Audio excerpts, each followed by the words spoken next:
পুরো দেশে হচ্ছে চাঁদাবাজি। ছাত্র দলের মতো সংগঠন, এত জনপ্রিয় সংগঠন যাদের 40% ভোটার, তো সেই ভোটারটা বিশ্ববিদ্যালয়ের ক্যাম্পাস স্টুডেন্টরা সেই ভোটটা দিল না কেন? অমুক দল বড় দল, ওটা মারার থেকে জেড়ে ফেলে দিয়ে এই বাংলাদেশে ফ্যাসিবাদ কখনো কায়েম হবে না এবং আমরা কাউকে করতে দেব না। জুলাই সনদ হলে বাংলাদেশের বহু মানুষের সোর্স অফ ইনকাম বন্ধ হয়ে যাবে। এই যে উনি আজকে ডিফেন্ড করে কথা বলছেন, বিগত 14 মাসে যে 100 মারা গেল আভ্যন্তরীণ কোন্দলে 500 মানুষ, এটার দায় কে নেবে বলুন? 167 জন, কত 168 জন হয়েছে একটা দলের ইন্টারনাল কোন্দলে মারা গিয়েছে। উনি এটাকে কীভাবে ডিফেন্ড করবেন?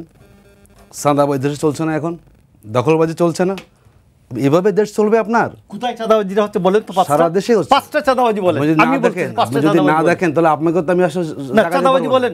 পুরো দেশে চাঁদাবাজি, পুরো দেশে হচ্ছে চাঁদাবাজি। একটা হচ্ছে না। চাঁদাবাজির জন্য আজকে মানুষ মারা হচ্ছে। আমি বলতেছি একটা হচ্ছে না।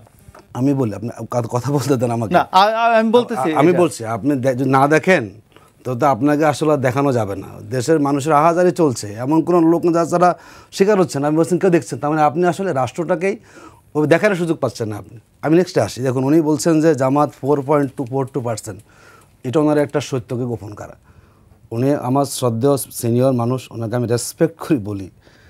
96-এর পর থেকে জামাত কখনো কি পুরো দেশে ইলেকশন করেছে?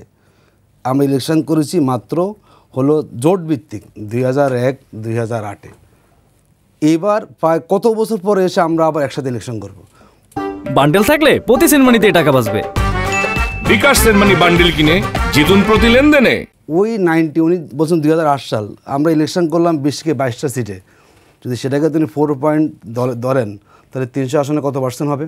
উনি যোগ করুক যে আমরা মাত্র 20-22টা জায়গায় ইলেকশন করেছি কিংবা 30টা করেছি, তো তার মধ্যে যদি 4% হয়, যদি আমরা 300 আসনে করতাম কত পার্সেন্ট সেখানে হতো? তো উনি এটাকে আসলে জামাতকে আন্ডার এস্টিমেট করতেছে। দেখুন, কেন উনি কি দেখেন না সাম্প্রতিক যে জরিপগুলো হচ্ছে, সেটা উনি দেখেন নাই? এদেশে ছাত্র জনতা যে জরিপটা চলছে, সেখানে বিএনপি এবং জামাতের কিন্তু জনমতের খুব বেশি তফাৎ, বরং আরও বাড়বে। নেক্সট হচ্ছে ছাত্র শিবির দীর্ঘ সময় ক্যাম্পাসগুলোতে নিষিদ্ধ ছিল, আমরা তো কোনো রাইট ছিল না আমাদের।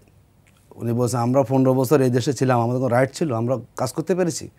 সেই জায়গাতে 4টা ইউনিভার্সিটিতে কি সব ছাত্ররা শিবির হয়ে গেছে? এত শিবির সেখানে নাই, তো কেন ভোট দিল? ছাত্র দলের মতো সংগঠন, এত জনপ্রিয় সংগঠন যাদের 40% ভোটার, তো সেই ভোটারটা বিশ্ববিদ্যালয়ের ক্যাম্পাস স্টুডেন্টরা সেই ভোটটা দিল না কেন? শুধু আপনি ওই কোন সময়ের ভোটার এটি বিশ্লেষণ করা যাবে না। বাংলাদেশে নদীর পানি বহুদূর জল গড়িয়েছে।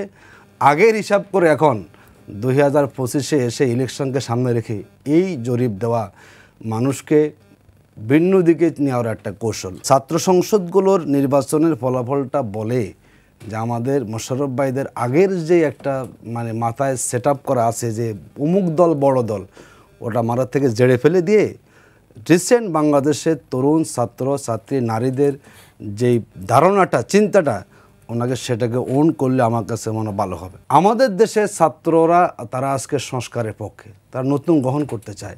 কিন্তু আমাদের কিছু বুদ্ধিজীবীরা আছেন, তারা আগের জায়গায় থাকেন, তার রাষ্ট্রকে আবার আগের জায়গায় থাকুক, আবার এসে আলোচনা করা যাবে, এগুলো চাচ্ছেন। আমরা মনে করি এই বাংলাদেশে ফ্যাসিবাদ কখনো কায়েম হবে না এবং আমরা কাউকে করতে দেব না।